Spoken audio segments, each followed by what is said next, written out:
Greetings, traveler. I'm glad to see you in my tavern. Here you may rest after a hard road, drink a mug of good ale, and listen to an old, honest witcher's tale, one that smells of smoke, winding roads, and silver coins. The road to Blaviken was long and mud-choked, a brown serpent winding through meadows that stank faintly of rot. Rain had fallen for 3 days, turning the fields to swamps and the ruts of cartwheels into rivulets. Yet through it all a lone rider pressed on, a man in a faded cloak with 2 swords strapped across his back and a medallion shaped like a snarling wolf resting against his chest.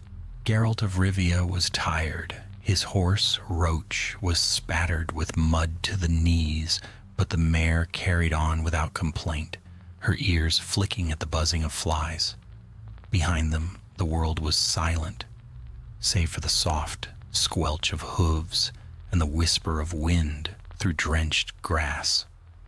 Strapped to Roach's saddle, wrapped in coarse cloth, was the headless body of a kikimor, a beast from the marshes, all chitin and slime, with claws that could tear through armor. Geralt had killed it 2 days ago near the ford. It had been a foul job, even by Witcher standards. But it was work, and work meant coin. He needed coin. By the time the roofs of Blaviken appeared in the mist, the Witcher's hair was plastered to his forehead, and his patience was worn thin. The village sprawled like a cluster of crooked teeth beneath a gray sky, its wooden palisades sagging in places, its gate unguarded. Smoke rose from a dozen chimneys, carrying the scent of peat and cooking lard. Geralt dismounted, patted Roach's flank, and led her through the gate. Villagers eyed him from doorways and windows, their faces wary, half hidden behind shutters. A mother pulled her child closer. A dog barked once and went silent. The Witcher had seen that look 100 times, the mixture of fear and curiosity that followed him wherever he went. He ignored it. At the center of the square stood a fountain, its water murky with algae. Beside it, a wooden post bore a faded notice promising a reward for monsters slain within the alderman's jurisdiction. Geralt approached a burly man mending a cartwheel nearby. "Where can I find the alderman?" he asked. The man looked up, squinting through the drizzle. His eyes widened slightly at the sight of the medallion. "You're a witcher, ain't you?" Geralt nodded. "The alderman's name is Caldemain. Lives yonder, near the granary." The man pointed with a thumb. "But I'll warn you, folk here don't like strange company. Best finish your business quick." "I intend to," Geralt said. He found Caldemain in a low house with smoke-blackened beams and the smell of cabbage thick in the air. The alderman was a balding man with a red nose and a suspicious stare. When Geralt unwrapped the kikimor's carcass in his yard, Caldemain took 2 cautious steps back. "By the gods," he muttered, "that's a sight for sore eyes, and not the good kind." Geralt said nothing. He waited. Caldemain licked his lips. "All right, suppose you did rid us of that beast. I can give you a note. Go to the market mage, Master Irian, and he'll pay for the carcass. He buys such things for his experiments." "Master Irian?" Geralt asked, raising an eyebrow. "Aye. Lives up in the tower on the hill. Folks say he's not quite right in the head, but he pays fair." That was enough for Geralt. He wrapped the remains again, mounted Roach, and rode toward the hill. The tower was an odd thing, stone polished smooth as glass, glinting faintly even beneath the clouded sky. The door stood ajar, and inside the air was dry and still. Smelling faintly of herbs and ozone, Geralt stepped through without knocking. "Close the door," said a voice. "You're letting in the damp." The Witcher obeyed. Before him stood not an old scholar, but a tall, bearded man in a robe of dark blue with eyes like cold steel. Geralt knew that face, though the name was different. "Stregobor," he said. The sorcerer smiled faintly. "Ah, so you remember. I hoped you might come one day." "I didn't come for you," Geralt said evenly. "I came to sell a Kikimor carcass." "Ah, yes. You always were direct." Stregobor waved his hand, and a shimmering table appeared, covered with flasks and glowing crystals. "Leave it outside. I'll have my servant fetch it, but while you're here, perhaps we can speak. You see, fate has brought you here at a most opportune time." Geralt frowned. "I'm not interested in fate. Nevertheless, it is interested in you," Stregobor said softly. "A woman is hunting me. She calls herself Renfrey. Perhaps you've heard of her." "I have not." "She is dangerous, a mutant, born under the curse of the Black Sun. Do you know what that means?" Geralt crossed his arms. "Superstition." "Superstition?" Stregobor's voice rose. "I have seen the signs myself. Madness, cruelty, the thirst for blood. She is one of them. The curse twists their minds, drives them to slaughter. She has murdered men in cold blood. She seeks my life." Geralt's expression did not change. "And what do you want from me?" "To kill her," Stregobor said. "Before she kills me, you'd be doing the world a favor." The Witcher looked at the sorcerer for a long time, then turned toward the door. "I don't kill people for superstition," he said. "Find yourself another blade." As he stepped back into the drizzle, the wind carried the faint echo of Stregobor's voice after him. "She will find you too, Geralt. You cannot stay neutral forever." Geralt tightened his grip on Roach's reins and said nothing. The rain began to fall again, heavy and cold, as he made his way back toward the town below.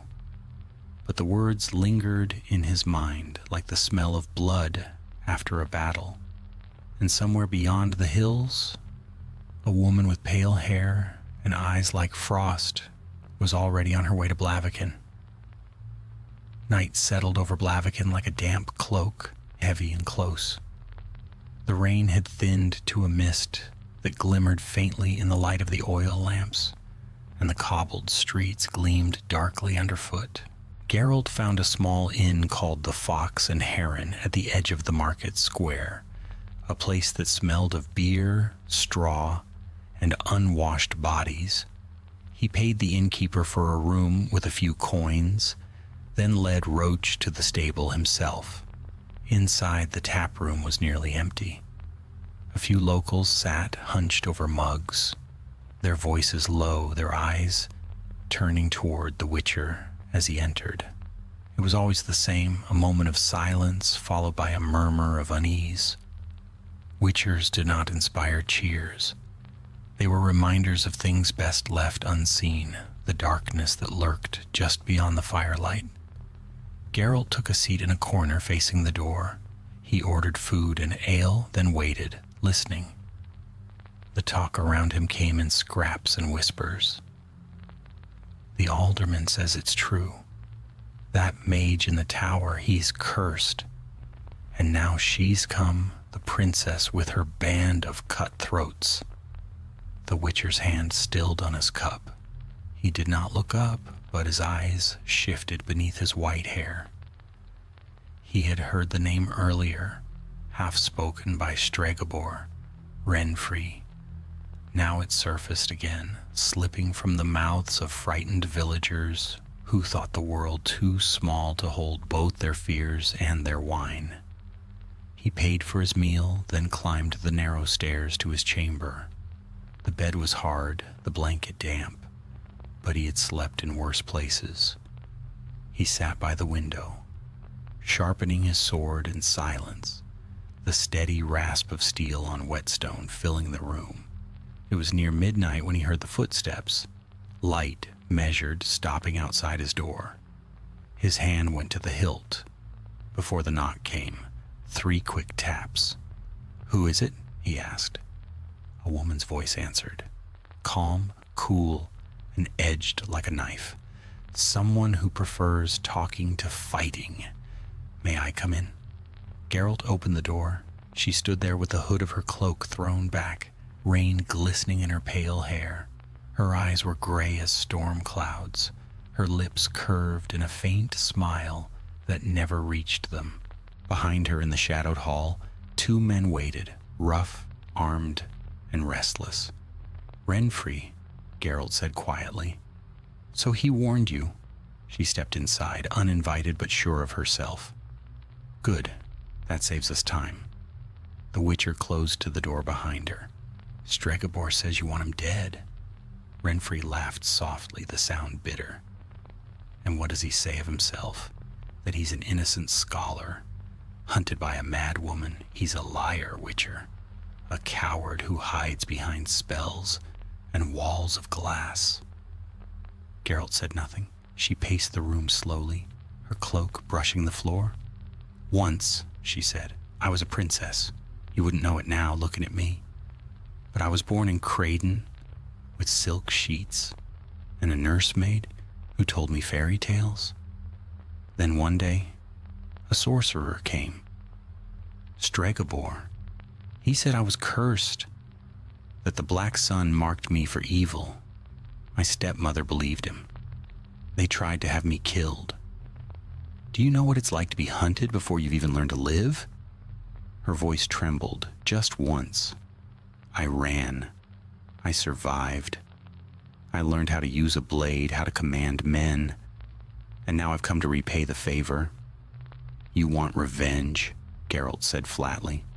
"I want justice." She turned to face him. "But Stregobor doesn't come out of his tower, so I thought of another way. If he won't face me, I'll draw him out." Her eyes gleamed faintly in the lamplight. "At dawn, I'll be in the market square. His precious Blaviken will bleed until he shows his face." Geralt rose slowly, setting the whetstone aside. "You'd slaughter innocents to get to one man. Don't preach to me, Witcher." Her tone hardened. "You kill monsters for coin. I kill mine for truth." He met her gaze. "You're not the same." "No?" Her hand brushed the hilt of her dagger. "We're both outcasts, both tools for hire. You just wear your scars on the inside." For a heartbeat, silence hung between them. Rain pattered softly against the shutters. Then Geralt said, "Leave Blaviken. Tonight. Take your men and go. I don't care where, but if you stay, blood will spill, and I'll be there to stop it." Renfrey tilted her head, studying him. There was no fear in her eyes, only a kind of weary amusement. "You really believe you can stand between fate and its mark?" she whispered. "You're a fool, Witcher. A kind one, maybe, but still a fool." She moved toward the door, pausing only to glance back at him. "You can't stay neutral forever, not in this world." The door closed softly behind her. Geralt stood motionless for a long while, then sat again by the window. The rain had stopped.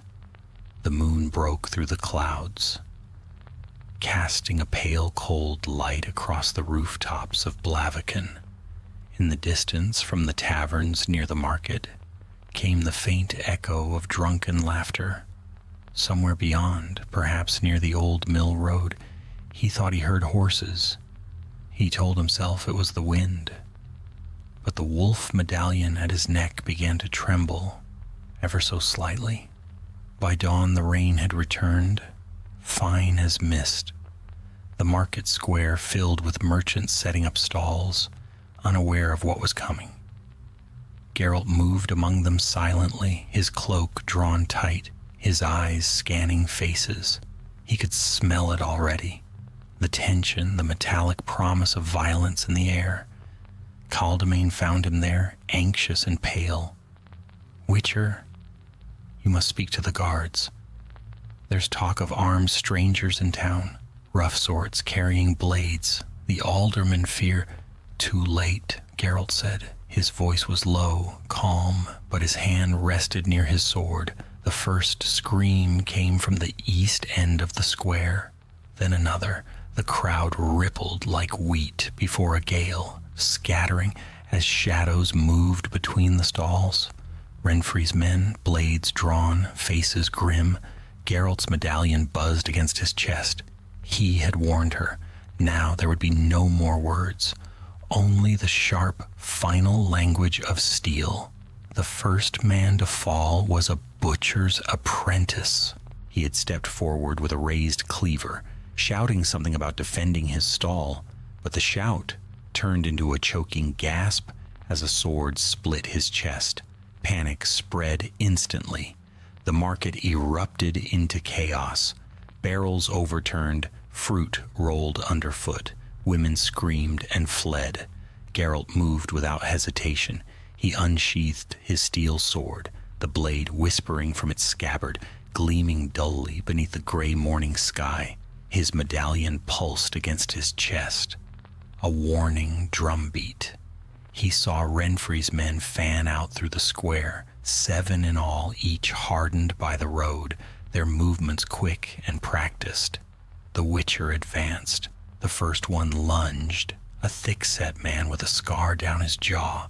Geralt sidestepped, caught the man's wrist, and twisted. Bone cracked. Before the scream could leave his throat, Geralt's sword flashed once, and the man fell. The others hesitated, forming a half-circle around him. They were used to frightened peasants, not a Witcher with eyes like molten gold and movements too swift to follow. "Stay out of this," one shouted, spitting. "This isn't your fight."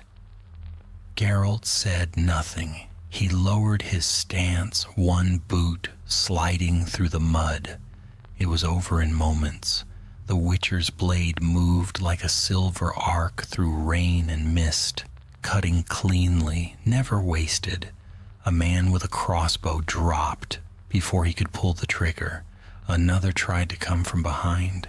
Geralt turned, parried, and thrust, all in a single breath. By the time the last of them fell, silence had settled again, broken only by the hiss of rain on blood. And then she was there. Renfri stepped into the square, her cloak thrown back, her sword already drawn. The weapon was slender, curved slightly, its edge wet with rain. Her eyes met Geralt's across the bodies of her men. "So it's come to this," she said quietly. "It didn't have to," Geralt replied. She walked forward slowly, her boots splashing through puddles. "You should have stayed out of it, Witcher. I told you, neutrality never lasts." "I tried," he said, "but you forced my hand." Renfri stopped a few paces away. Around them the villagers huddled in doorways, watching with pale faces. None dared speak, none dared move. For a long moment, neither did the Witcher nor the woman. The rain dripped from their blades, steady as a heartbeat. "I won't let you kill them," Geralt said. "And I won't let him live," she answered. Their eyes locked, and then they moved. 2 predators, closing the distance in a blur of motion. Steel met steel with a ringing clash. Sparks leapt in the wet air. Renfri was fast, faster than he expected. Her strikes were graceful, practiced, her movements honed by years of surviving when the world wanted her dead. She attacked high, then low, her sword flashing like silver lightning. Geralt blocked, parried, sidestepped. For a heartbeat they circled one another, breath clouding in the cold morning air. "Do you even know what he did to me?" she hissed, lunging. "He locked girls like me in towers, cut us open searching for monsters inside." Geralt deflected the blow, sparks scattering. You're not the only one the world has wronged, but I'm the one who'll make it pay. Her blade swept toward his face. He ducked, countered, and their swords locked again, close enough that he could see the fury in her eyes, and something else, pain. "Walk away, Renfrey," he said softly. "Please." For an instant she hesitated. The rain ran down her cheek like a tear, then her mouth twisted into a grim smile. "You should have killed me when you had the chance." She broke the lock, twisted, and struck low. Geralt barely caught her wrist. Their blades tangled. She kicked him back, fast as a striking snake. He stumbled a step, then steadied. Renfrey came again, fierce and unrelenting. They moved through the market like dancers, in a deadly rhythm, blades singing through the rain. Every motion was a decision, every breath a choice. And then suddenly, her footing slipped. The wet cobblestones betrayed her. Geralt moved on instinct, stepping forward, pivoting and striking once cleanly. Her sword clattered from her hand. She fell to her knees. The square went silent again. Geralt lowered his sword slowly, his chest rising and falling with measured breaths. He could see the red spreading across her tunic, mingling with the rain. Renfrey looked up at him, eyes wide, not with fear, but with resignation. "You had to choose, didn't you?" she whispered. "I had no choice," he said. She smiled faintly. "There's always a choice." Her hand lifted weakly, brushed his cheek, leaving a smear of blood. Then she whispered, "The girl in the woods? She is your destiny." Her hand fell. For a long moment, Geralt stood over her, unmoving. The rain fell harder now, washing the blood into the gutters, cleansing the square of color. When he finally looked up, the villagers were staring at him. Their eyes were wide with horror, not gratitude. He saw their thoughts written on their faces: monster, butcher, killer, and he knew the name they would give him before anyone spoke it. "The Butcher of Blaviken," someone muttered. Geralt sheathed his sword without a word. The weight of it felt heavier than ever. From the edge of the square, a figure emerged, Stregobor, his robes immaculate despite the mud. The sorcerer's expression was one of detached curiosity as he gazed upon the corpses. "So it's done," he said. "Good. You saved the town, Witcher." Geralt's gaze was cold. "You could have stopped this?" "Impossible," Stregobor replied. "It was her nature. She was cursed." "She was human," Geralt said sharply. "More than you'll ever be." The sorcerer shrugged, unfazed. "Her body might still be useful for study. The black sun leaves traces, you know. Step aside." Geralt's hand went to his sword again. "Touch her, and I'll cut you down where you stand." For the first time, the mage's face flickered with unease. "Careful, Witcher. You can't fight the world." "I already have," Geralt said. He turned his back on Stregobor and walked away, through the silent crowd. No one thanked him. No one spoke. The rain fell harder still, erasing his footprints as he went. When he reached Roach, tethered near the inn, he paused to wipe the blood from his blade. His hands were steady, but inside he felt hollow. He looked once more toward the tower on the hill, where Stregobor would lock himself away again, safe from the world he had poisoned. Then he mounted and rode out through the gate without looking back. The wind rose, carrying with it the distant tolling of the town's bell, a mournful sound for the dead. And by dusk, the tale had already begun to spread of a witcher who came to Blaviken, fought a band of murderers, and left behind only corpses and silence. Of a man who killed to save a town that would never forgive him. The Butcher of Blaviken rode on through the rain, alone with the ghosts that followed. The road from Blaviken wound north through damp meadows and thin birch woods, where the fog clung low and the scent of wet earth rose thick in the air. Geralt rode in silence, his cloak drawn close, his hood pulled low. Roach's steady gait was the only sound besides the rhythmic patter of rain against leather and steel. He did not look back. There was nothing behind him worth seeing, only the town that had named him Monster and the bodies cooling in its square. The memory followed nonetheless, as memories always did, lingering like smoke after a fire. Renfrey's voice still echoed faintly in his mind. The girl in the woods? She is your destiny.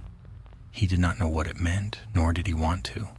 Witchers did not believe in destiny. They believed in steel and silver and the choices that left scars. Still the words gnawed at him as the miles passed. By noon the rain had eased, and the sun broke through in ragged shafts, turning the wet grass to glimmering silver. Geralt dismounted near a stream to let Roach drink. He knelt by the water, washing the grime from his hands. The reflection that stared back at him was pale, the eyes cold and inhuman. He had seen those eyes reflected in others' fear too many times. It no longer stung, but it wearied him. A twig snapped behind him.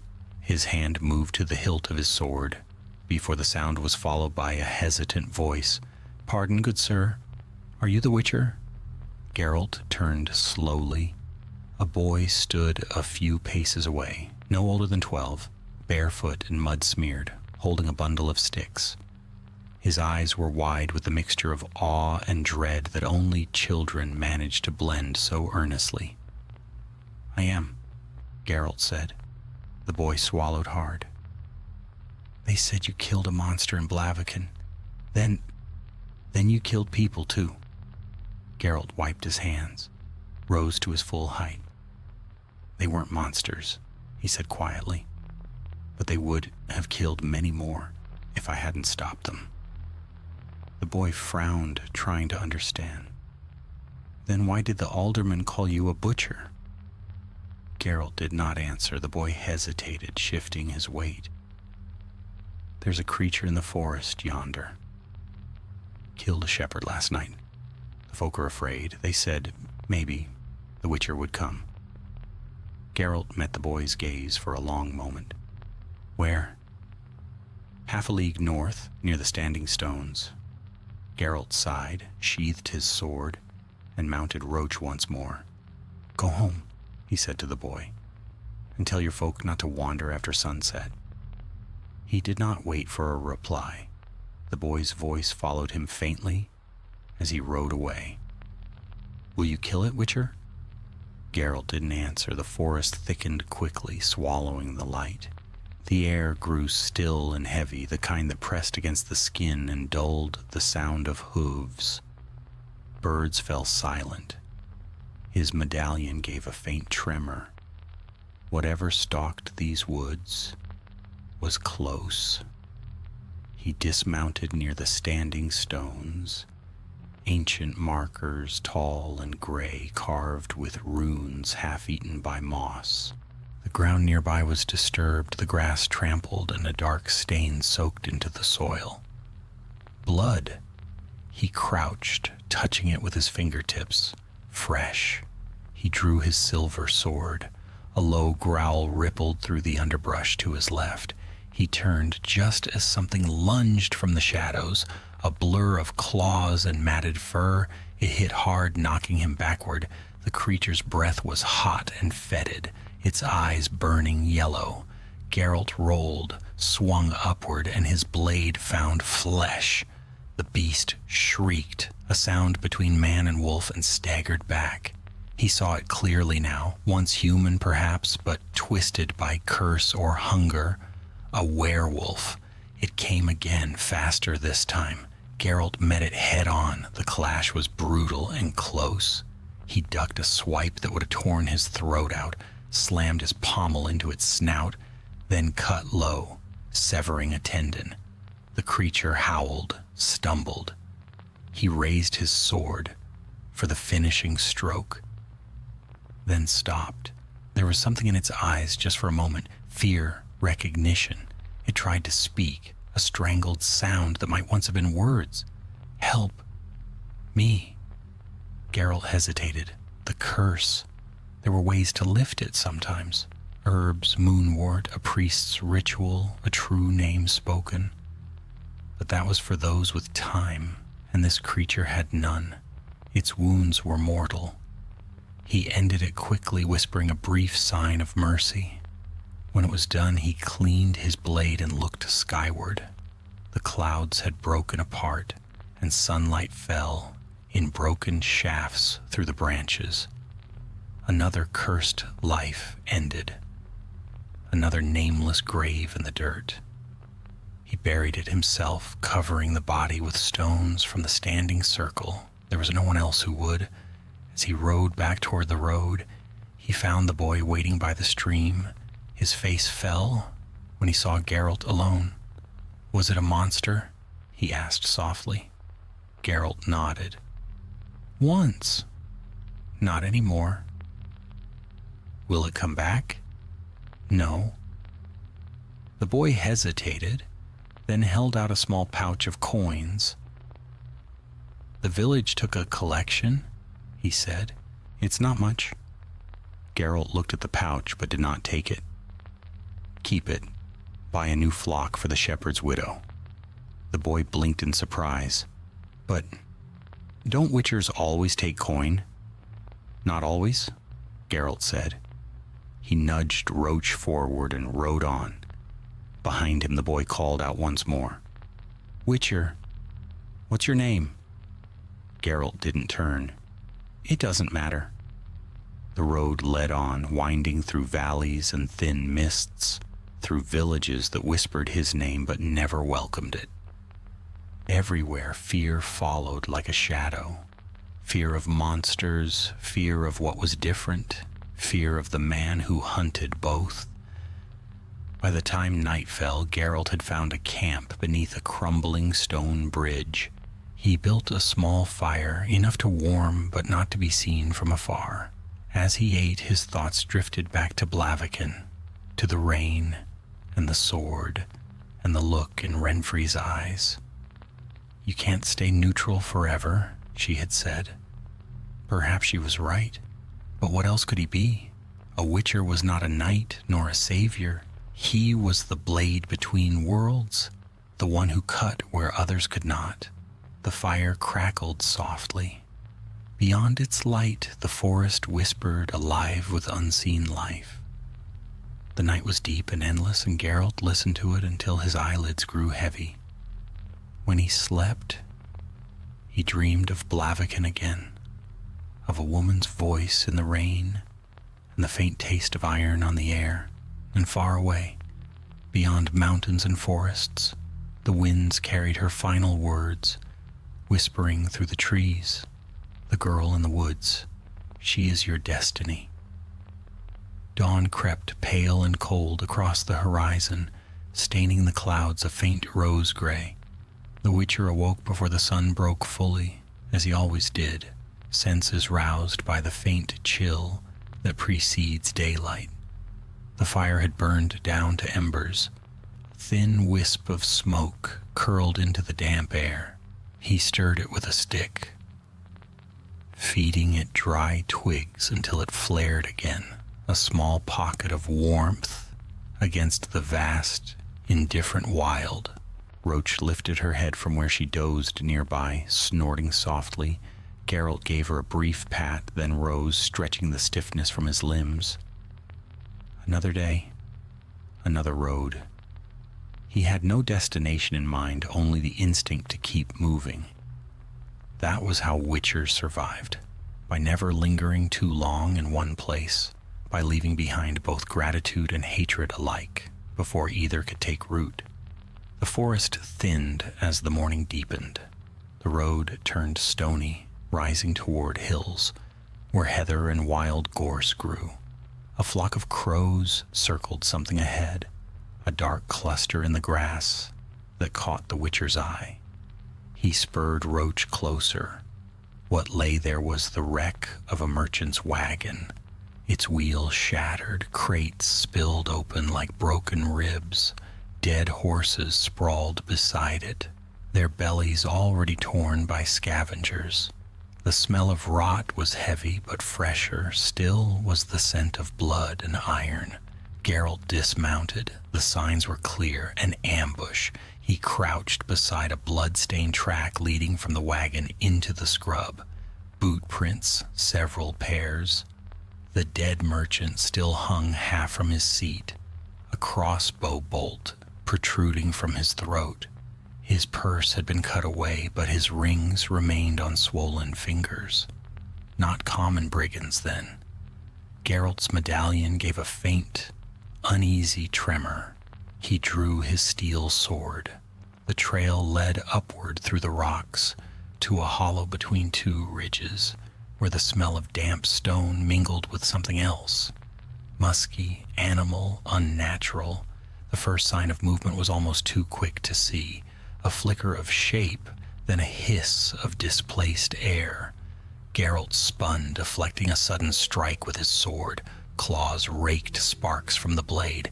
The creature that lunged from the shadows was tall, sinewy, covered in mottled hide that shimmered faintly like oil in sunlight.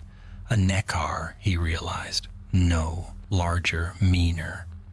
A.N. Eckar's Alpha, perhaps one that had grown bold enough to hunt men instead of carrion. Its mouth split open in a hiss that bared rows of crooked teeth. Geralt raised his hand, murmured a sign. A flash of white light burst between them, knocking the beast back with a snarl. It recovered swiftly, bounding again. He met it halfway, sidestepping its rush and cutting deep across its flank. Black blood sprayed the stones. It screamed, a grating sound that echoed through the pass. From the rocks came answering shrieks. More shapes poured from crevices, 3, 4, maybe 5, smaller than the first, but no less vicious. Geralt tightened his grip. "So be it," he muttered.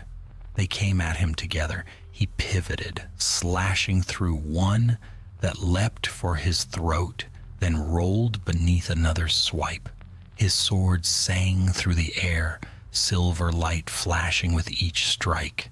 When one caught his shoulder, claws tearing fabric and skin, he grunted and spun, decapitating it in a single motion.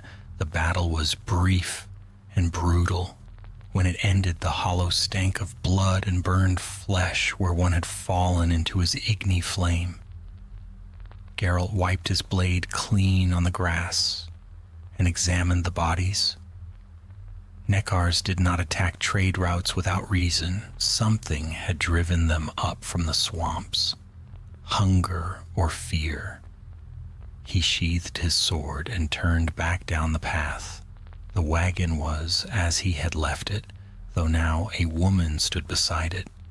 A merchant's daughter perhaps, pale and trembling, clutching a cloak around her. She stared at him wide-eyed as he approached.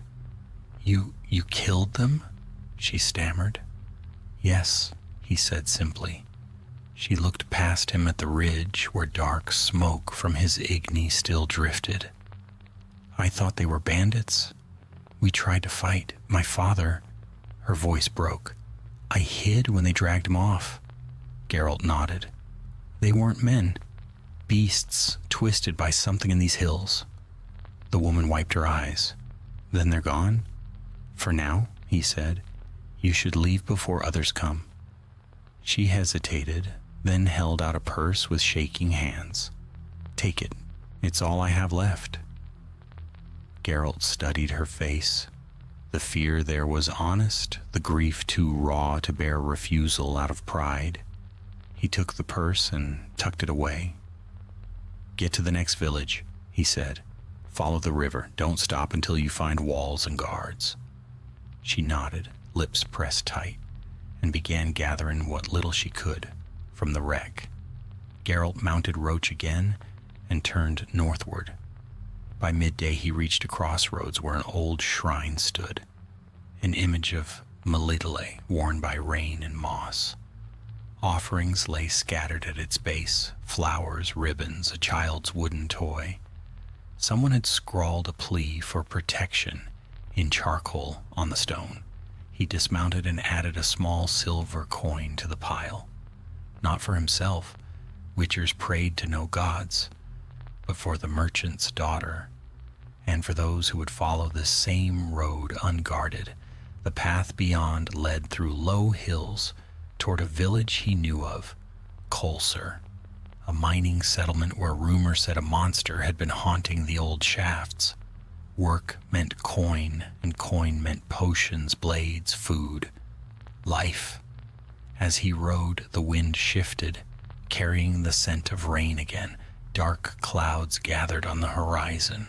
By the time the first drops fell, the roofs of Colser appeared ahead, crooked and blackened with soot. Smoke rose from chimneys, and the clang of hammers carried faintly through the storm. He found an inn near the square, a squat, timbered place with a sagging roof and a faded sign shaped like a pickaxe. The innkeeper eyed him warily, but accepted his coin. Inside, the warmth of the hearth did little to ease the tension that hung thick as smoke. Miners whispered in corners, their faces hollow from sleepless nights. Geralt took a seat near the fire. A man approached, broad-shouldered, gray-bearded, the look of one used to command. "You're a witcher," he said without preamble. "I am. I'm Huldar, foreman of the mines. We've got something down there, something that kills. No one's seen it clear, but it leaves the dead half-eaten, bones crushed like chalk. The priests say it's a demon. The guards say it's rats. I say it's neither." Geralt listened silently. "How many dead?" 5, 6 maybe, if you count the ones that never came back." "Where?" "The old shafts, east side. Closed off after the cave-in, but folks still sneak in for iron scraps. It started after that." "You'll go?" Geralt nodded once. "At first light." Huldar's shoulders sagged with relief.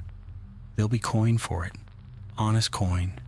An ale tonight, if you've the stomach." Geralt said nothing.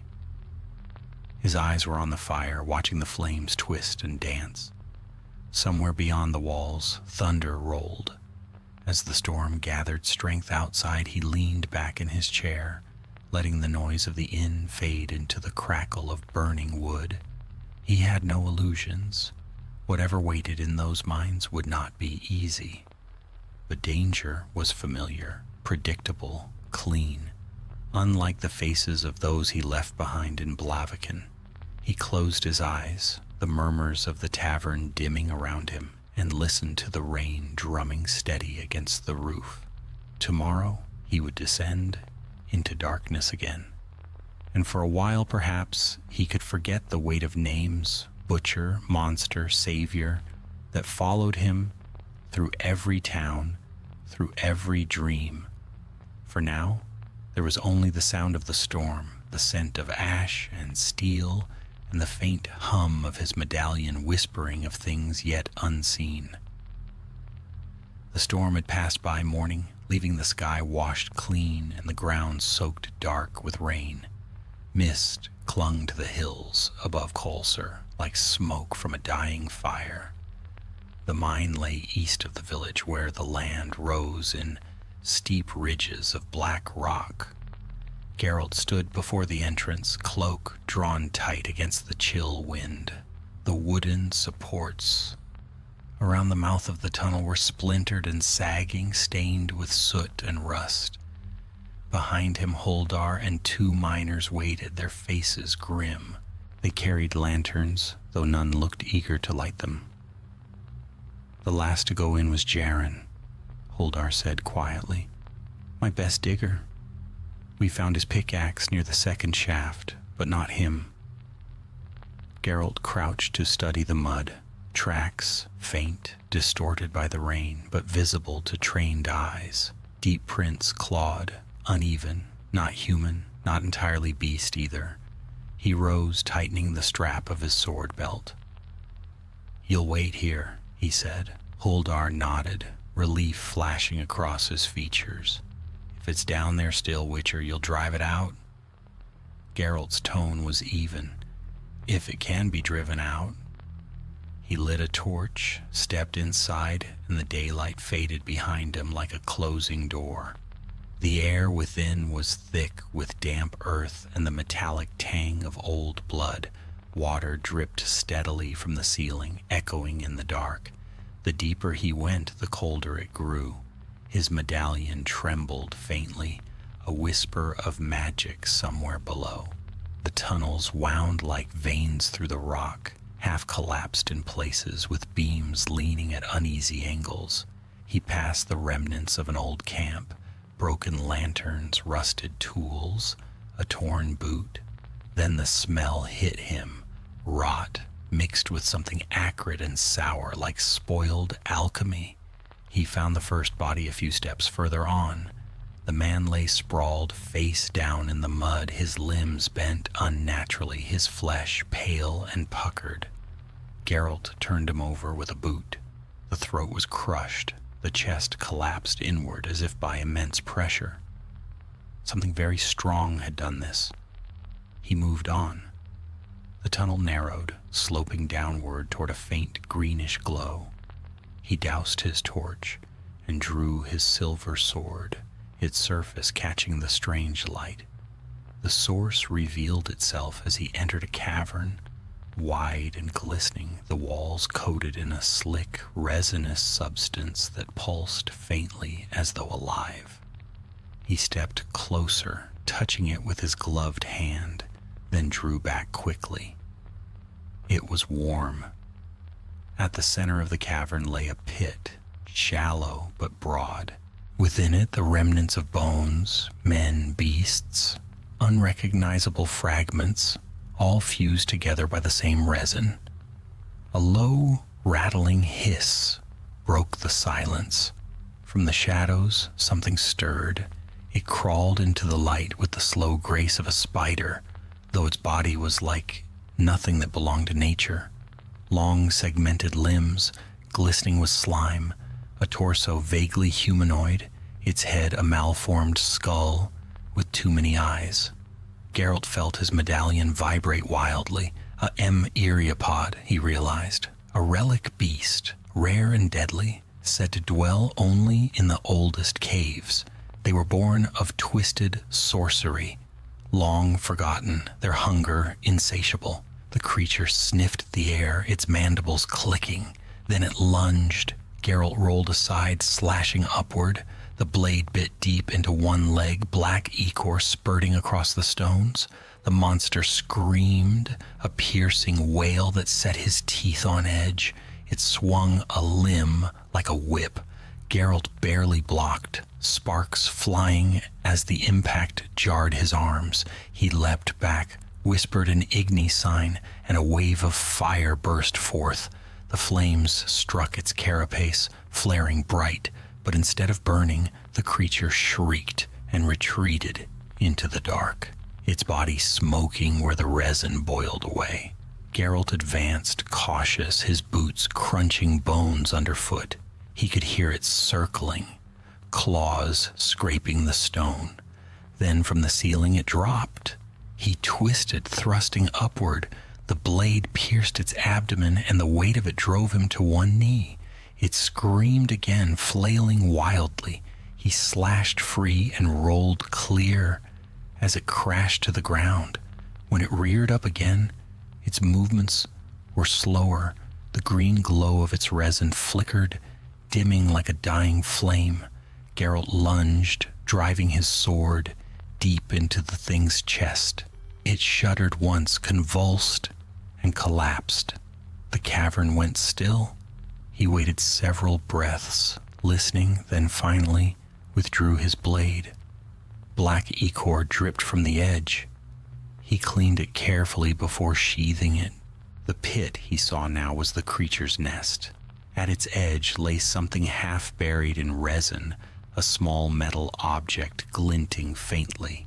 Geralt pried it loose, a pendant shaped like a sun, its surface etched with faded runes. He frowned. It was old, older than the mine, older perhaps than the village itself. He pocketed it and made his way back toward the surface. When he emerged into daylight once more, Huldar and the miners were waiting, anxious and pale. The Witcher tossed a small, dark lump onto the ground at their feet, the creature's claw severed clean. "It's done," he said. Huldar stared at it, eyes wide. "By the gods!" He fumbled for his purse, pressing it into Geralt's hand. "You've done what no man could. You've saved Colser, Witcher. You'll stay for the feast, at least?" Geralt shook his head. "No feasts." He turned to go, but Huldar called after him. "What was it? What name do we give to the thing that killed our men?" Geralt paused. "Don't give it one," he said. "Names have power. Forget it." He left them there, staring after him as he rode down the slope. The day was bright now, the storm gone. The air smelled of wet grass and iron. He rode until Colser lay far behind, until only the whisper of wind through the heather kept him company. As the sun began to sink, he reached a ridge overlooking a broad valley. In the distance he saw smoke rising from a town, larger than any he had seen in weeks. Beyond it, the faint shimmer of a river. He reined in Roach, studying the view. Somewhere out there, perhaps, another contract waited. Another creature lurking beneath the skin of the world. Another curse wearing a human face. He touched the medallion at his neck. It was still. The silence of it was almost a comfort. Geralt urged Roach forward. The path wound down into the valley where twilight gathered and the first stars flickered awake in the darkening sky. And though he told himself he rode only for coin, only for work, Renfri's final whisper followed him still, soft as wind through the trees, words he could neither forget nor understand. "The girl in the woods, she is your destiny." He did not yet know her name, but the road, as always, was already leading him toward her. The next town was Rinda, a trading post by the river Chotla, where barges from the north met caravans from the south. Geralt reached it at dusk, weary and mud-splattered, his cloak stiff from days of travel. The streets were narrow and crooked, crowded with stalls and shouting merchants. The smell of fish, tanned leather, and wet grain hung heavy in the air. As he passed, people stepped aside, whispering. The wolf medallion at his throat drew the usual stares. Some made warding signs. A few children followed him for a while before their mothers dragged them away. He rode to the inn nearest the docks, the Soaring Heron, a tall building of weathered timber with an old sign creaking on its chains. Inside, the air was thick with pipe smoke and the clatter of mugs. He ordered food and a room. The innkeeper, a plump man with a thinning beard, looked him up and down. "A witcher, eh? Haven't seen one of your kind since last spring. What brings you to Rinda?" Geralt set a coin on the counter. "Work?" The innkeeper pocketed it quickly. "Then you've come to the right place. The town council's been losing sleep over the river. Boats vanish at night. The ferrymen swear something drags them under. Some monster, maybe. You could earn good coin if you're fool enough to go near the water after dark." Geralt said nothing. He took his ale and sat near the hearth, where warmth seeped through his damp boots. He listened as he ate, as he always did. Conversations around him rose and fell like the tide. Gossip of taxes, of bandits, of the sorceress who had recently taken up residence in the mayor's old tower. That last piece of talk caught his attention. "She's got folks scared half to death," a merchant was saying to his companion. "Came out of nowhere, cloaked in blue fire, calls herself Yennefer. The alderman gave her quarters, but rumor says she's turned his wine to frogs." Geralt's lips twitched slightly. Sorceresses always drew stories wherever they went, usually untrue, but always entertaining. He finished his meal and went upstairs to his chamber. The night outside was thick with fog, the moon little more than a pale smudge. He sat by the window, oiling his sword, when a soft knock came at the door. "Enter," he said. A young woman stepped in, her face drawn and pale. "Forgive me, Witcher. They said you might help." "What's wrong?" "It's my father," she said, wringing her hands. "He went to the river before dawn to mend the ferry rope. He hasn't returned. The guards say it's the creature again." Geralt set down the sword. "Where was he last seen?" "At the ford beyond the mill. Please, if there's still a chance." He rose, buckled on his belt, and nodded once. "Show me." They crossed the silent town, following the cobbled path that led to the river. The fog thickened near the banks, swallowing sound and shape alike. When they reached the mill, Geralt motioned for her to stay back. He crouched by the water's edge. The ground was churned with prints, boot marks, dragged lines, something heavier. The stench of rot came off the river, faint but sharp, like decayed algae mixed with carrion. He unhooked the silver bell from his saddlebag, attached it to a length of twine, and tossed it into the water. The sound rippled outward, clear and delicate. For a moment there was only silence. Then deep below something answered, a dull vibration that shuddered through the current. Geralt drew his silver sword. "Stay back," he warned the girl.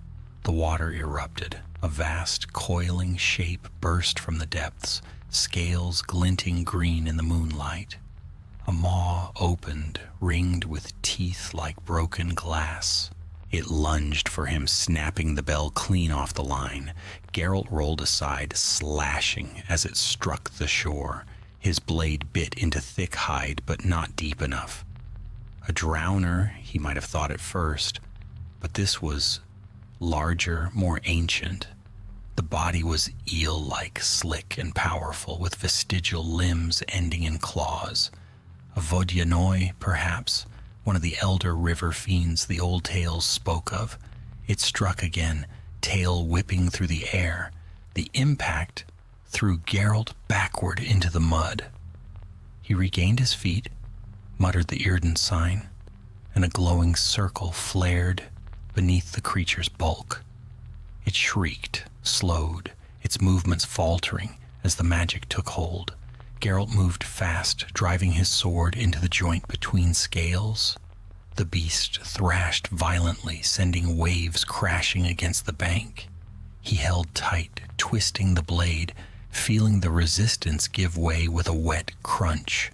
The Vodyanoi bellowed once, its voice echoing down the river like thunder, then collapsed, half in water, half on shore. Its black blood seeped into the current, swirling away downstream. Geralt stood panting, watching as the last tremors passed.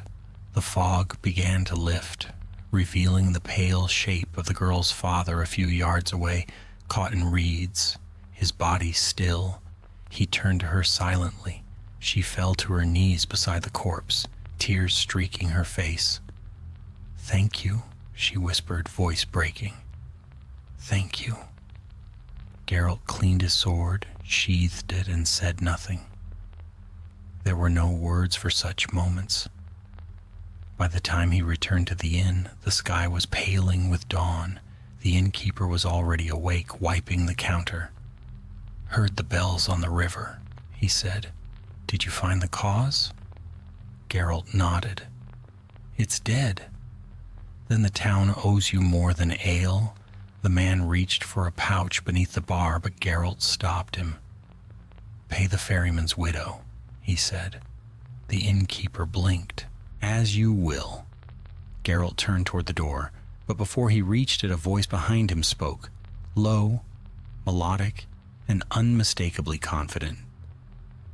So this is the famed witcher who prefers good deeds to coin. How quaint. He looked up. A woman stood in the doorway, cloaked in violet, her hair black as raven feathers. Eyes like polished amethyst studied him with wry amusement. Yennefer of Vengerberg, she said. And you must be Geralt of Rivia. He regarded her in silence for a heartbeat, then inclined his head slightly. I've heard the name. I should hope so, she said with a faint smile. You've just done me a small favor, though you don't know it yet. That creature in the river was interfering with my work. Your work? Let us discuss it somewhere less provincial. Before he could reply, she turned and swept from the inn, her cloak trailing like a shadow. Geralt hesitated only a moment, then followed her into the pale morning light. As they walked toward the tower at the edge of town, he caught the faint scent of lilac and gooseberries, strange and familiar all at once.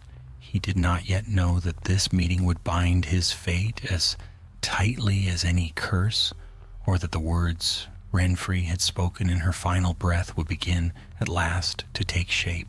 But destiny, silent and patient as the river itself, had already begun to stir. The sorceress led him through the waking streets of Rinde, her steps light and unhurried, her cloak flowing behind her like a streak of violet smoke. Geralt followed in silence. Few dared meet Yennefer's gaze as she passed. The air itself seemed to shift around her, charged with the faint scent of lilac and gooseberries and the whisper of power restrained.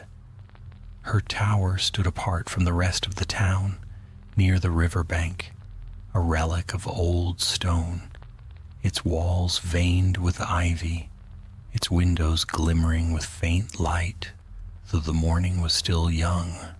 Two ravens circled above the highest spire, crying harshly in the mist. She gestured for him to enter. The heavy doors swung inward of their own accord. Inside, the air was cool, dry, and filled with the quiet hum of enchantment.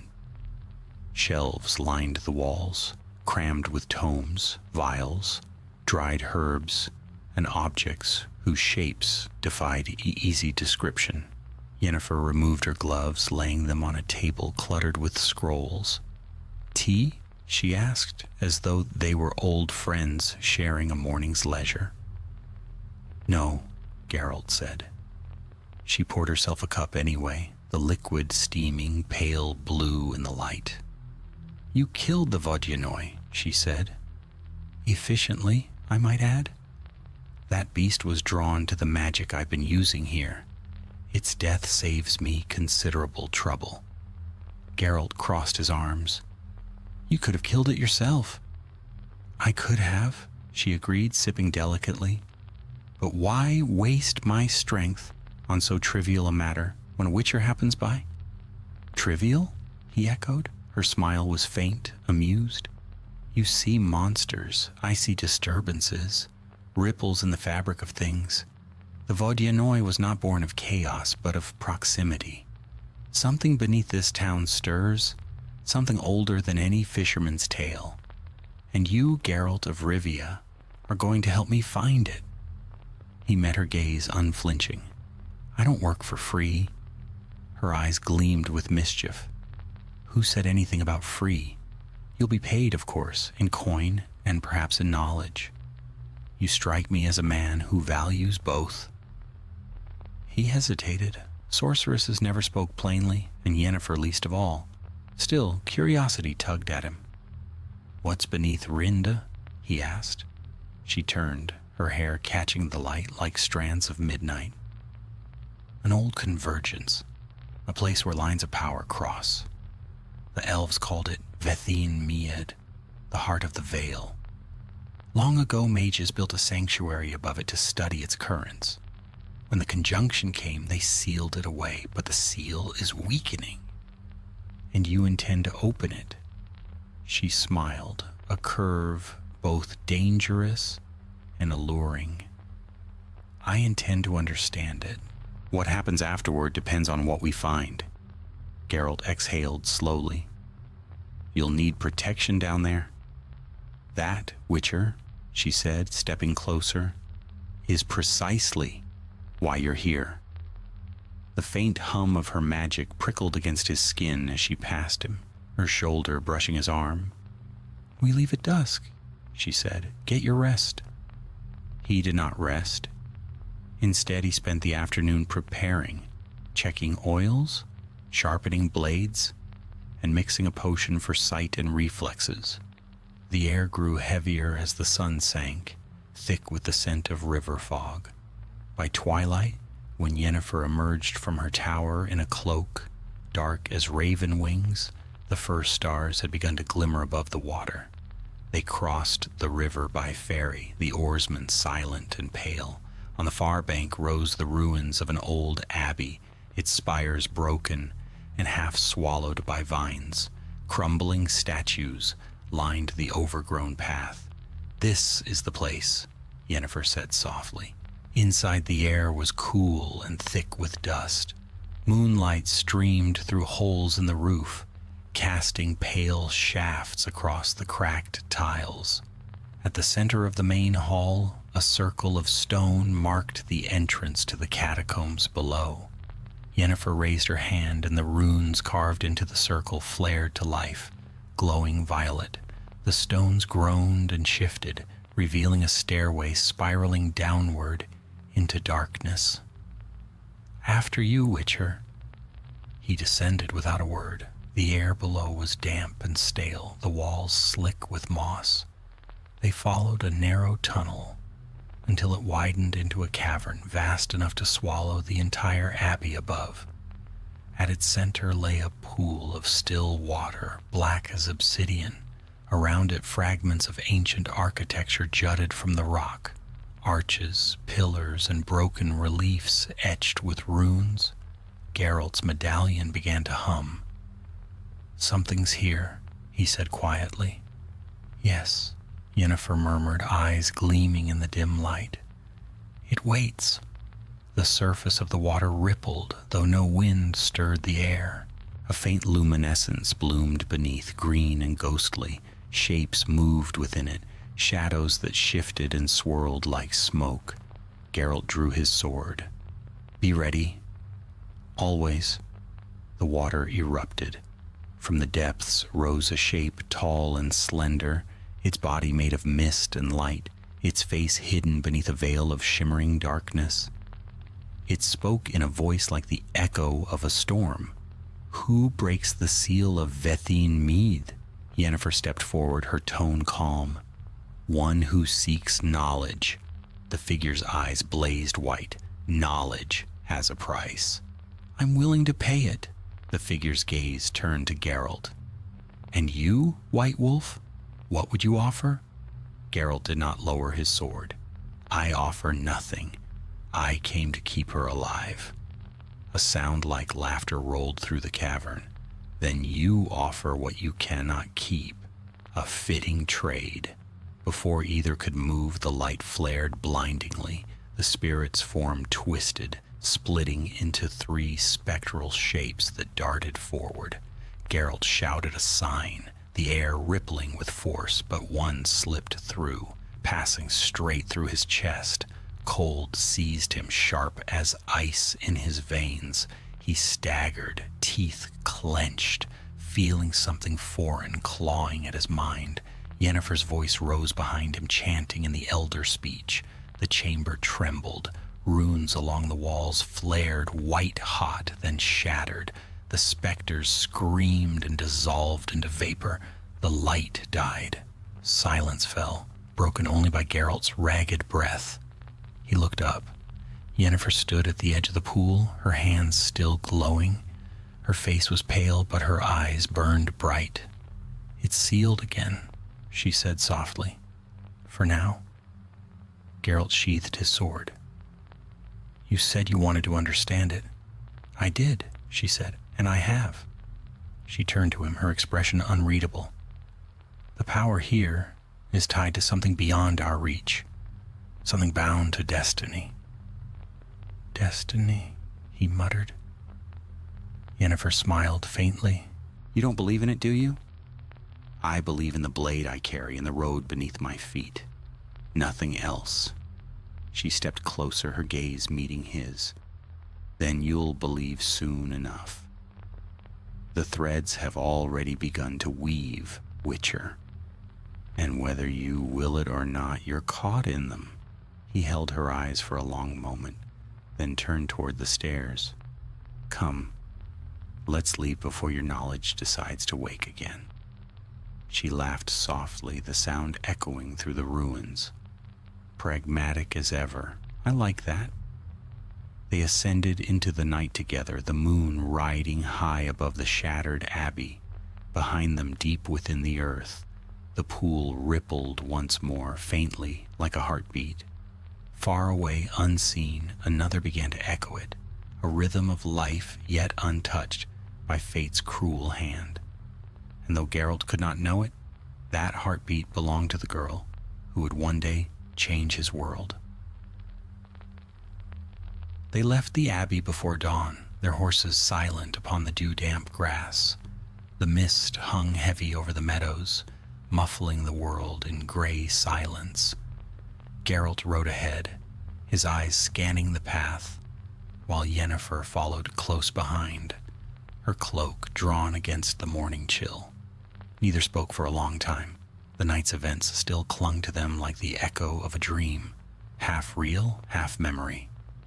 When the sun finally rose, pale and thin, the sorceress broke the silence.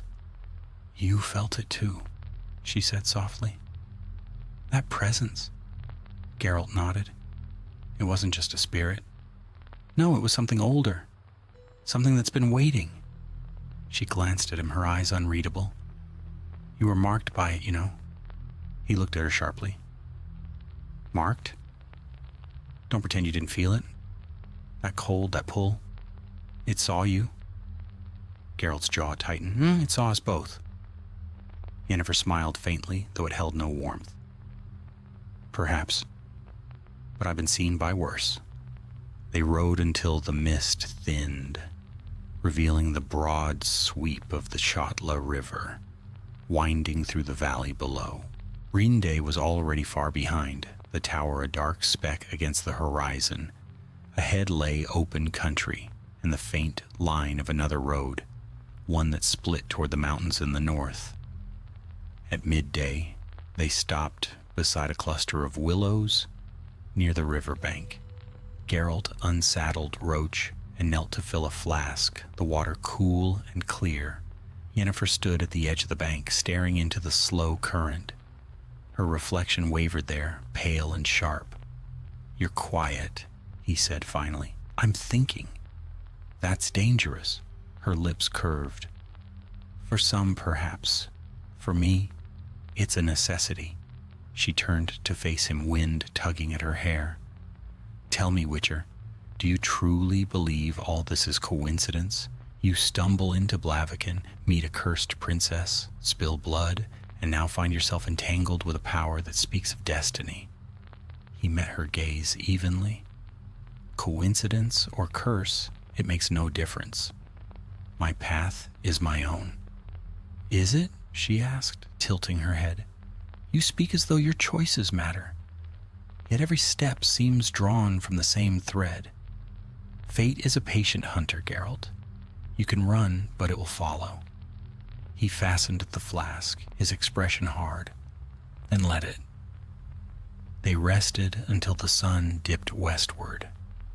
When they rode again, the air was warm, filled with the chirr of cicadas. The road wound through low fields of barley and clover, then climbed toward the foothills. By evening, they reached a small hamlet clinging to the slope, half a dozen cottages, smoke curling lazily from their chimneys. A wooden sign creaked in the wind. Posada of the Stag. Geralt led Roach to the trough, then helped Yennefer down. The inn was small, its common room crowded with travelers and farmers returning from market. The smell of stew and ale filled the air. They found a corner table where Yennefer sat with her back to the wall. Conversation dimmed slightly when she entered, as it always did. Beauty that sharp commanded attention, but the unease of power lingered just beneath it. A serving girl approached nervously, wiping her hands on her apron. "What'll it be?" "Ale for me," Geralt said. "The same," Yennefer added, though her tone turned softer. "And a bowl of whatever smells edible." The girl bobbed her head and fled. For a time they ate in silence. Only the crackle of the hearth and the murmur of voices filled the space. Then Yennefer leaned closer. "You still haven't asked why I was in Rind?" "I assumed you'd tell me when you wished." She traced the rim of her cup with one finger. "The lodge sent me," she said finally. "The mages have been watching the north. Rumors of strange storms, disappearances in places where magic bleeds through the ground. What we found at the Abbey isn't isolated." Geralt frowned. "You think the conjunction's returning?" "I think something stirs beneath it, and now that it's touched you, I'd rather not let you wander off to chase your next contract without understanding what hunts you."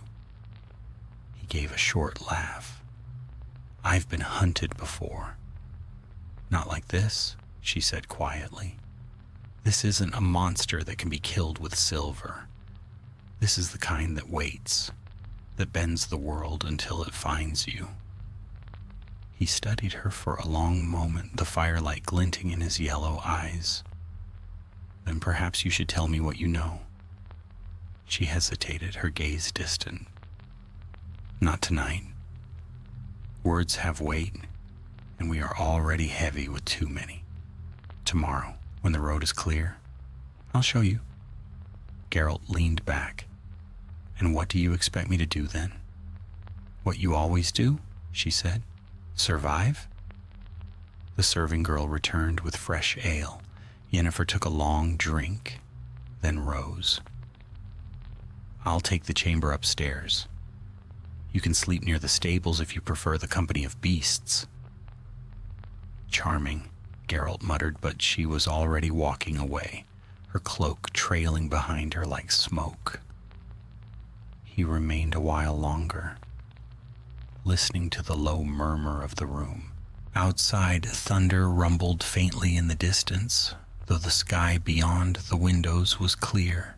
He paid the innkeeper and stepped out into the night. The air was cool, the scent of rain faint but growing stronger. He found Roach resting beneath the overhang and leaned against the wall, staring at the horizon. Lightning flickered briefly among the clouds far to the north. Silent, distant, unnatural. He did not sleep. When Yennefer came down at dawn, she found him saddling the horses. Her expression softened slightly, though she said nothing. Together they rode out, following the road that wound toward the mountains. As the day grew brighter, the land changed. The fields gave way to forests of pine and oak, where the air smelled of resin and rain. The trail climbed higher, the wind sharpening. By midday they reached a ridge overlooking a deep valley. Far below lay ruins, ancient stone towers, half buried in moss, surrounded by a circle of standing stones. Yennefer reined in her horse, eyes shining with purpose. "There," she said, "the next point of power, another seam in the world's skin." Geralt studied the ruins. "And what do you expect to find this time?" "Answers," she said softly. "Or at least the beginning of one." He looked at her profile against the light. Elegant, determined, beautiful, in a way that could burn. And if we find only more danger? She smiled faintly. Then you'll do what you do best, Witcher. You'll stand between it and me. He shook his head, but the corner of his mouth twitched. You make it sound like a habit. Perhaps it will be, she murmured. They descended into the valley as the wind rose, carrying with it the first chill of evening. Somewhere beyond those stones, something waited. Ancient, restless, and watching. Geralt's hand brushed the medallion at his throat. It was trembling again. The Witcher's road once more led into darkness. The ruins lay silent at the valley's heart, shrouded by mist and the steady sigh of wind through broken stone. Once, perhaps, this place had been a fortress or a temple. Now only fragments remained, arches half fallen, columns gnawed by ivy, carvings so old their faces had worn smooth. The standing stones circled the ruins like watchmen who had forgotten what they guarded. Yennefer dismounted first.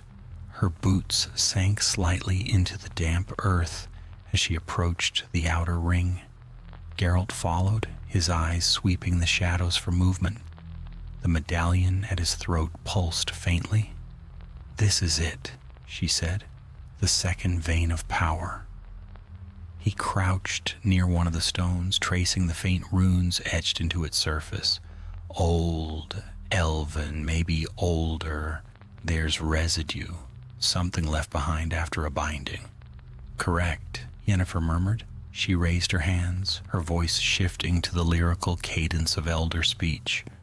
The air thickened. The grass flattened as invisible energy stirred. The runes along the stones began to glow, faint at first, then brighter, as though remembering what it was to burn. Geralt stepped back, his hand instinctively resting on the hilt of his sword. You're opening it? I'm listening, she replied. There's a difference. Lightning flickered along the ring. The scent of ozone filled the air. Then a sound emerged. A deep hum that resonated in the bones, low and mournful. Geralt felt it pass through him, through the earth beneath his boots. Yennefer's eyes were closed. Her lips moved soundlessly, her fingers tracing shapes in the air. The light intensified, forming lines that connected each stone until the circle glowed like molten gold. Then came the whisper, soft, ancient, and near enough to brush the ear. You cannot close what was never sealed. Geralt moved beside her instantly, but Yennefer's gaze was distant, unfocused. The light of the circle reflected in her eyes.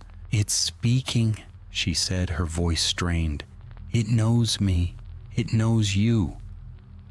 Step back, he warned. She didn't. Her body stiffened, her hands trembling. It's showing me something. The glow burst outward in a shock wave that flattened the grass and sent Geralt sprawling. When he regained his footing, the light was gone, the stones dim once more. Yennefer knelt at the center, pale and trembling, her breath coming hard. He reached her side. Yen. She blinked, focused on him, then looked down at her hands. They glowed faintly, veins traced with a silvery sheen. It touched me, she whispered, and through me. It touched you. Geralt frowned. Explain. She looked toward the standing stones. There's a thread between these places, the abbey, this valley, and others yet unseen. They're all connected by the same current. Whatever stirs beneath them is not chaos, it's intent. He studied her face. Intent? Yes. And it's looking for something. Or someone. Me? Yennefer hesitated. Perhaps. You were marked in the first place, whether you wish to believe it or not. It recognized you again. He exhaled, the breath misting in the cool air. And what did it show you? Her eyes flickered, dark with memory. A forest, she said softly. Green and endless. A girl running through it, hair white as yours, eyes full of fear and defiance. And a voice, yours, calling her name. Geralt froze. I don't know any girl like that. Not yet, Yennefer said. But you will? The wind rose then, sharp and cold. Ravens scattered from the ruins, their cries echoing across the valley. Geralt helped her to her feet. We should go. The magic here's still shifting. They mounted and rode from the valley as dusk fell, the mountains casting long shadows across the land. Neither spoke for a while, both lost in the memory of what they had seen. By nightfall, they reached the shelter of an old hunter's hut perched beside a stream. The door creaked but held, and the hearth still contained the remnants of old ash. Geralt built a fire while Yennefer sat wrapped in her cloak, staring into the flames. He handed her a flask. Drink. She took it without a word. The firelight softened her features, made her seem less like a sorceress and more like a woman, tired, uncertain, but unbroken. What do you think it means? He asked finally. The vision? She shook her head slowly. I think, destiny has a cruel sense of humor. It gives us glimpses, but never the truth. He gave a faint, humorless smile. Then it suits me fine. I prefer not knowing. She looked at him over the rim of the flask. You say that, but you'll chase the truth when it comes. You always do. The fire crackled. Outside, the night grew colder, the forest alive with faint, distant sounds. Geralt leaned back, closing his eyes. If this girl exists, if she's tied to this current, as you call it, then she's in danger. Yes, Yennefer said softly. And so are you. He opened his eyes. I've been in danger since the day I picked up a sword. Not like this, she murmured. This is something that doesn't end when you kill it. It waits. It shapes itself anew. He met her gaze. Then I'll keep killing it until it learns to stay dead. Yennefer laughed quietly, though the sound carried little mirth. Spoken like a true witcher. They fell into silence after that, listening to the wind's long sigh through the trees. Later, when the fire had burned low, Yennefer slept, her head resting against her cloak. Geralt remained awake, his eyes fixed on the flames. Renfri's words came unbidden to his mind. The girl in the woods, she is your destiny. Now another voice echoed it, ancient and cold. It waits for you. He rose quietly, stepped outside, and stood beneath the moonlight. The forest stretched away in all directions, silver and shadow. Somewhere beyond those mountains lay the kingdoms of the north, temples, thrones, wars brewing like storms. Somewhere, perhaps, a girl with white hair ran through the trees, unaware that the path of her life was already woven into his. He didn't believe in fate. He never had. But as he stood there, the medallion at his neck stirred once more. Just once, a faint tremor like a heartbeat. And for the first time in many years, the Witcher felt something colder than fear. He felt certainty. When he returned to the hut, Yennefer stirred, but did not wake. He sat by the dying fire and stared into the embers, the faint red glow reflected in his pale eyes. The world beyond the walls was shifting. Powers older than kings or sorcerers were waking. And though he could not see the shape of what was coming, he knew its shadow already touched his path. Before dawn, he would saddle Roach again. The road waited as it always did, but this time, for the first time, he rode not toward work, nor coin, nor duty. He rode toward something he could not name, something he would one day call destiny. At dawn they rode north again, following a trail that wound through fir and oak.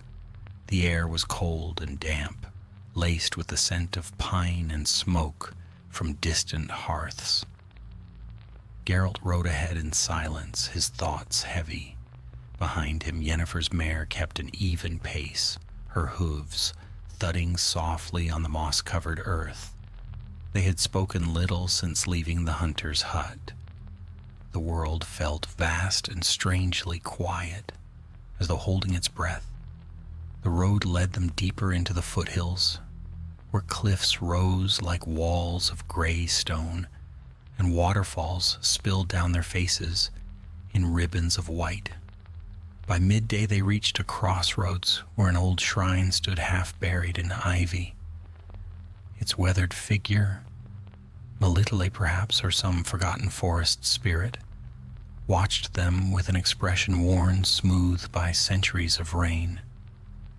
Yennefer dismounted and brushed moss from the base. "These places still hold power," she said, "even if the gods they honored are dust." Geralt said nothing. He scanned the tree line, listening. Birds sang somewhere beyond the ridge, but beneath their song ran another sound, soft, uneven, like the rustle of cloth or breath through teeth.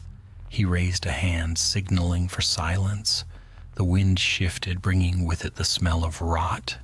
Geralt drew his sword. In one smooth motion, the silver edge catching the light. Yennefer turned, eyes narrowing. "What is it?" "Not sure yet." The first figure stumbled from the undergrowth, clad in a miner's torn tunic. Its eyes were gray and lifeless, its mouth hanging open in a grotesque half-smile. Then came another, and another. "Corpses," Yennefer whispered, "but moving." "Alguls," Geralt said grimly, "fresh ones." They lurched forward with the clumsy hunger of the newly dead. The Witcher stepped to meet them, blade flashing. The first fell with a single cut to the neck. The second lost an arm before Geralt's boot shattered its jaw, but more crawled from the brush, clawing at the ground. Yennefer raised her hands. Words of power spilled from her lips, and the air itself shuddered. Blue fire arced through the clearing, scorching the nearest corpses to ash. Still they kept coming, driven by something unseen. "They're being summoned," she said. "Someone's controlling them." "Then find who," Geralt growled, slicing through another. Her eyes glowed violet. "There!" Beyond the shrine, a figure in a dark cowl stood among the trees, arms raised. The dead swarmed at his command, their movements jerky but purposeful. Geralt leapt forward, cutting a path through the throng. Yennefer followed, her magic clearing the way with bursts of crackling light. When they reached the figure, the stench of decay was overwhelming. The necromancer's face was hidden by a hood, his voice a dry whisper. "You shouldn't have come, Witcher. The earth here belongs to the dead." Geralt answered with steel. The fight was swift and brutal. The necromancer conjured claws of bone from the earth. But Geralt's sword shattered them. A sign burst from his hand. Ard. A wave of force that sent the man sprawling. Before he could rise, Yennefer's spell struck, freezing him where he stood. The light faded. The remaining corpses collapsed into stillness. Only the hiss of steam from scorched ground broke the silence. Geralt approached the fallen necromancer, gripping his sword. "Who sent you?" The man's lips cracked into a smile. "It calls to me," he croaked. "It calls to all of us, the one beneath the world." Yennefer knelt beside him, her voice low. "What does it want?" His eyes rolled white. "The child, the seed of fate, the blood that will bind the north and the south." Before either could speak again, his body convulsed, his flesh blackened, and he crumbled to dust. Yennefer rose, brushing ash from her cloak. So it begins. Geralt sheathed his sword. You think this is connected to the power we found? I don't think, she said. I know. Whatever lies beneath the surface is woken. It moves through the minds of men, the bones of the earth, even the rivers, and it's searching for the girl. He frowned. The one from your vision. Yes. Her eyes met his. And she's closer than we think. They rode hard through the afternoon, following the road as it climbed higher into the mountains. Storm clouds gathered, black and swollen, their shadows crawling across the slopes. By dusk, the first thunder rolled overhead. They found shelter beneath an outcrop, lighting a small fire beneath a curtain of stone. Rain fell in silver sheets beyond, hissing on the rocks. Geralt stared into the flames. A child? He murmured. What child could matter to such powers? Not just any, Yennefer said. Blood of elder lineage, perhaps? The prophecy speaks of a child born with the gift to open or close the veil between worlds. He looked up sharply. You think this girl is that child? I think she is the key to something we don't yet understand, and I think you were bound to her long before you knew her name. Bound? He said, almost scoffing. By what? Fate? She smiled faintly. You still refuse to see it, don't you? The signs, the visions, the way every path leads you closer to her? Tell me, Witcher, how long can you keep denying what even the dead whisper? He met her gaze steadily. As long as I breathe. Lightning flashed, illuminating the cliffs. For a heartbeat, Geralt thought he saw movement beyond the rain. A figure standing on the ridge, watching. When the light faded, it was gone. He rose, unsheathing his sword. We're not alone. Yennefer stood beside him, power humming at her fingertips. Show yourself. The answer came as laughter, distant and hollow. Then, from the darkness beyond the firelight, a voice spoke, a voice both familiar and impossibly old. You run from destiny, White Wolf, yet every step you take carries you closer to it. The storm howled, drowning the voice, but the echo lingered. Geralt's medallion vibrated violently, then went still. Yennefer lowered her hands slowly. Did you hear it? He nodded. I did. What was it? He looked toward the ridge. The same thing that's been watching since Blaviken. They waited until the storm began to fade, though neither slept. When dawn came, the world was washed clean, but the sense of being followed remained. They broke camp and rode west, the road narrowing into a rocky pass. Far below, the valley shimmered with morning light. Yennefer's eyes stayed fixed on the horizon. We're close now, she said. I can feel it. The power gathers ahead like a tide before the flood. Geralt didn't answer. His gaze had drifted upward to where the clouds were breaking over the mountains. In the gap of light, he saw it again. A forest stretching endlessly, silver mist rising through its trees. And somewhere within that forest, faint but undeniable, the cry of a child. Yennefer saw his face change. What is it? He spoke softly, almost to himself. The woods. What woods? He met her eyes, and for the first time she saw uncertainty there. The ones from your vision. The road curved ahead, vanishing into shadow. The wind carried with it the scent of rain and pine. And something else. Something alive. Waiting. Yennefer's voice was low. Then our path is set. Geralt tightened his grip on the reins. So it seems. They rode on, leaving the mountains behind. And though neither spoke the word aloud, Both knew it hung between them like the whisper of fate, destiny. They entered the forest by midday, though the sun never touched the ground beneath the canopy. The trees were ancient, their trunks wide as towers, their roots coiling like serpents through the moss. Shafts of pale light broke through, in thin lances illuminating clouds of drifting dust that looked like spirits caught in slow motion. The air smelled of damp leaves and earth, alive, heavy, and secretive. Geralt guided Roach along a narrow trail that wound deeper into the woods.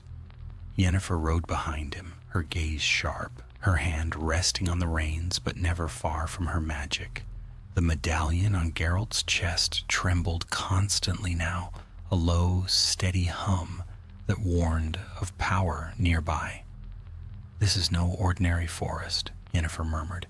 "It breathes, it listens." "It's old," Geralt said. "Older than men, maybe older than elves." She nodded slowly. "I can feel the ley lines converging beneath us. This must be the heart of the current." He looked around at the vast trunks, the way the mist curled between them like living things. "And what waits in a heart like that?" Her expression was grim. "Truth, perhaps, or ruin." The trail narrowed further until even Roach refused to continue. They dismounted, tying the horses to low branches. Ahead, the forest floor dipped into a shallow valley. Strange stones jutted from the ground, flat slabs etched with runes half swallowed by roots.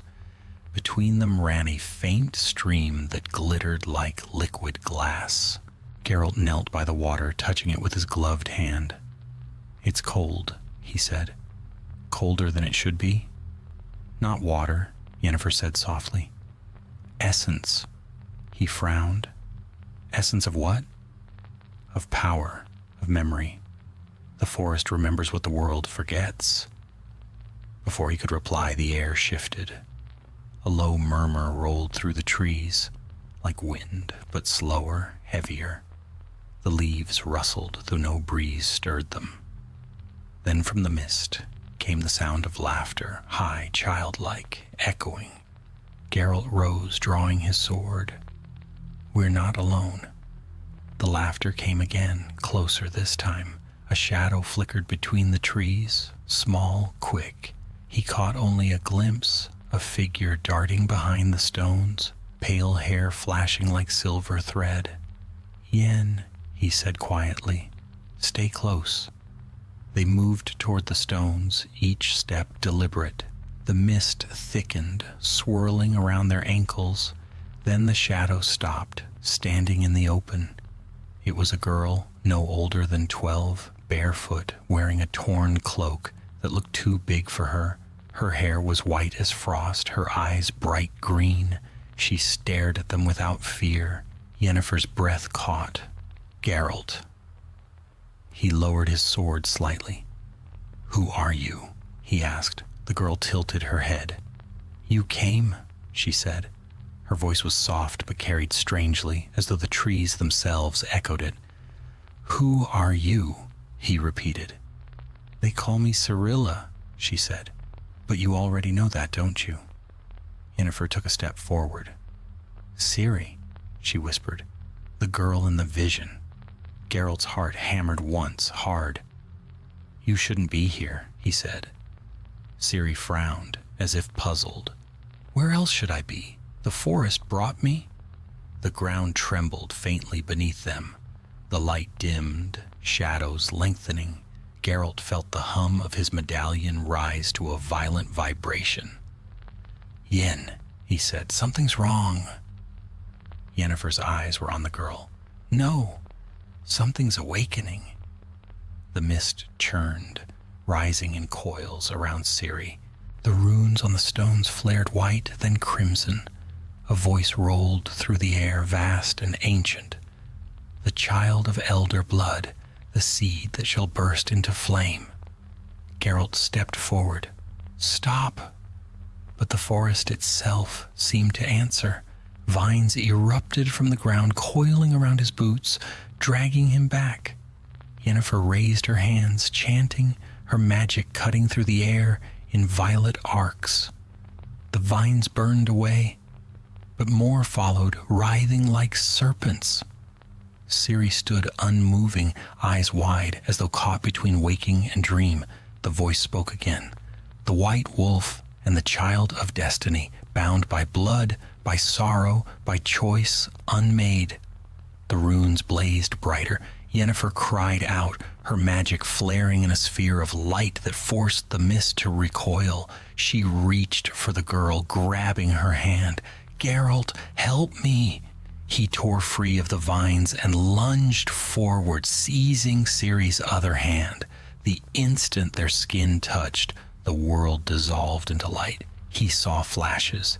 Images burned into his mind like fire. A castle in flames, a sea of bodies on a battlefield, a child running through snow, then darkness. When the light faded, the forest was still again. The mist hung low, silent. The stones were cold, their runes extinguished. Geralt blinked, disoriented. Yennefer knelt beside him, her face pale, her hair tangled with leaves. Ciri sat between them, trembling but unharmed. "What happened?" he asked. Yennefer shook her head. "A vision? A binding? Whatever force lies beneath these places. It's finished weaving the thread." Geralt looked at the girl. She stared back at him, her eyes wide and frightened. "You're real," she said softly. "I am," he replied. "And you'll protect me," she said. Not as a question, but as a statement. He hesitated. "Yes." Yennefer rose slowly. "Then Destiny's web is closed," she said. "The powers that hunt her will come now, drawn by the same call that led us here." Geralt glanced around. The forest was silent again, but the quiet no longer felt peaceful. It was the silence of breath held before a storm. He stood, sheathing his sword. "We need to move. There's a village to the south. Maybe a day's ride. We'll rest there." Yennefer nodded. "And after that?" He looked down at Ciri. The girl clung to his hand, her small fingers tight around his glove. "After that," he said, "we find who's hunting her. And we stop them." The three of them left the clearing. Behind them the stones began to hum again, softly, faintly, as if whispering farewell. By the time they reached their horses, the sky had begun to darken. Thunder rumbled far away, and the first drops of rain fell through the canopy. Ciri walked beside Roach, glancing up at Geralt. "You really didn't know I was here?" He shook his head. "I didn't even know you existed." She smiled faintly. "Then maybe you weren't supposed to? Until now?" Yennefer gave a tired laugh. "Out of the mouths of babes," she muttered. They rode until night swallowed the forest.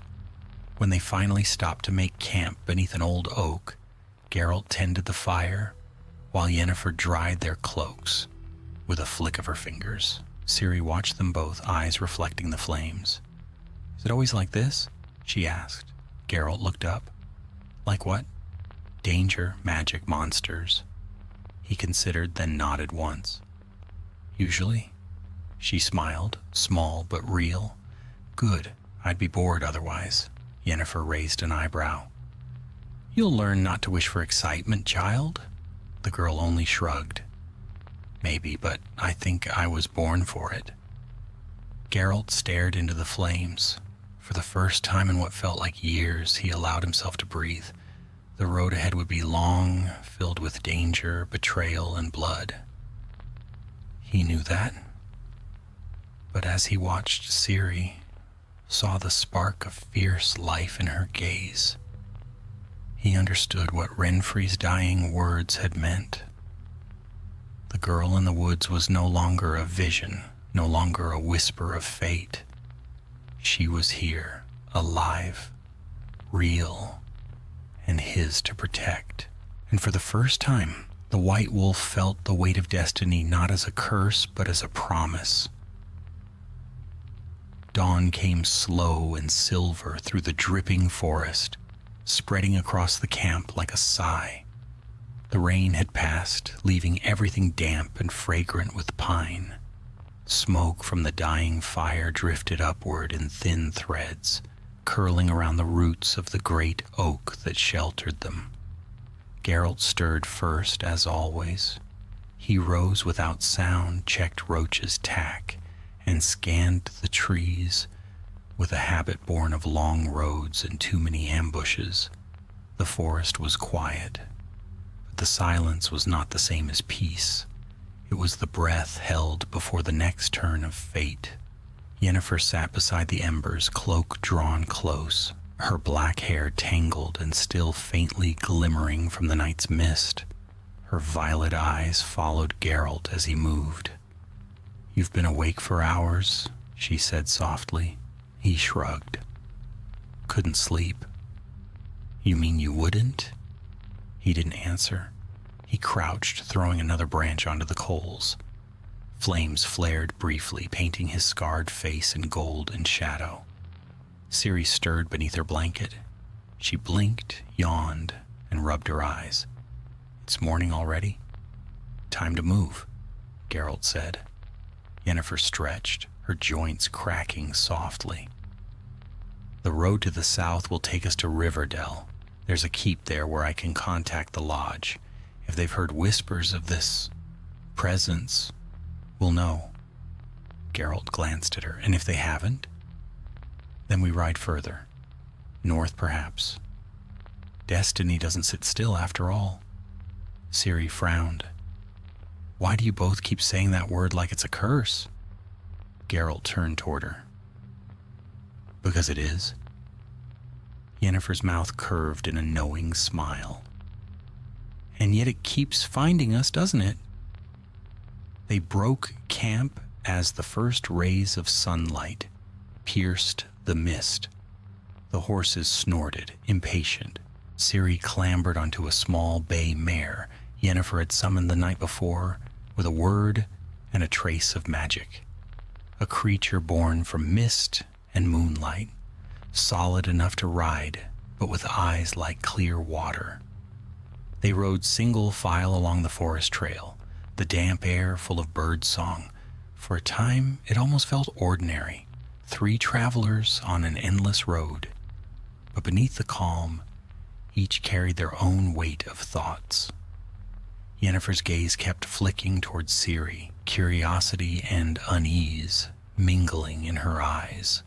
Geralt, though silent, could feel the subtle change in the air, the same charge he had felt before lightning.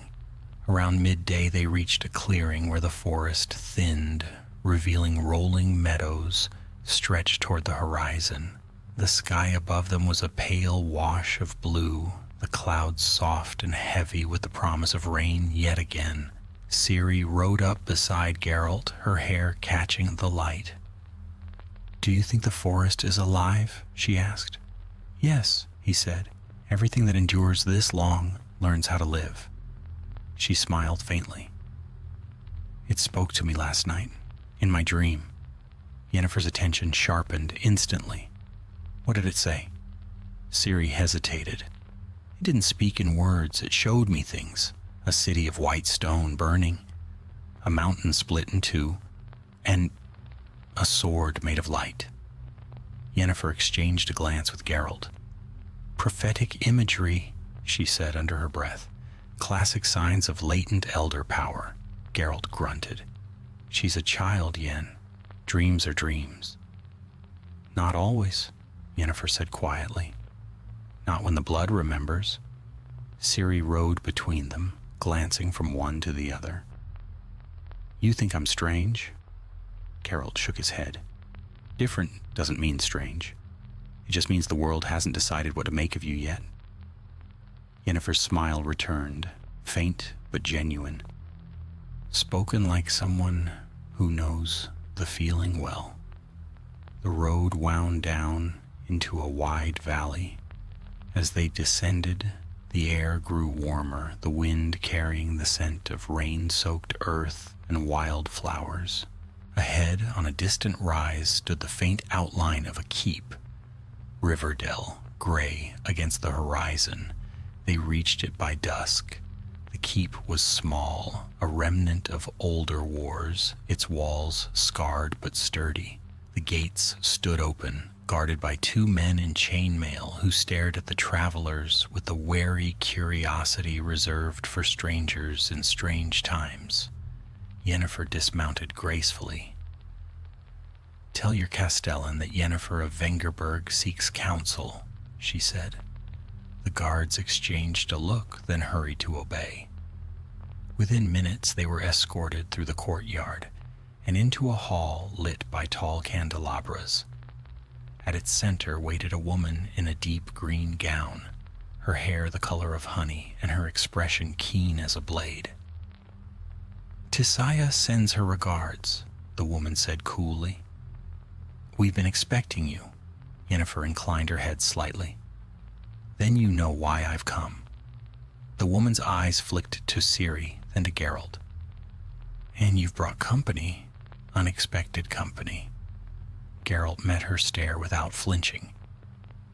"We can leave if you prefer." "That won't be necessary," she said. "The lodge will want to hear this. All of it." They were led to a chamber lined with tapestries depicting the conjunction of the spheres, realms colliding, creatures falling through light and shadow. Ciri stood before one, eyes wide, tracing the golden threads with her fingers. "What is it?" she asked. Yennefer joined her. "A reminder," she said softly, "that the world is fragile, that power, true power, comes with a cost." That night, after the council had dispersed and the keep had fallen quiet, Geralt found Ciri sitting on the balcony overlooking the valley. The moon hung low, casting silver light across the fields. She turned as he approached. "You don't sleep much, do you?" "Never have," he said. "Yennefer said the lodge wants to keep me safe, but it doesn't feel like safety. It feels like a cage."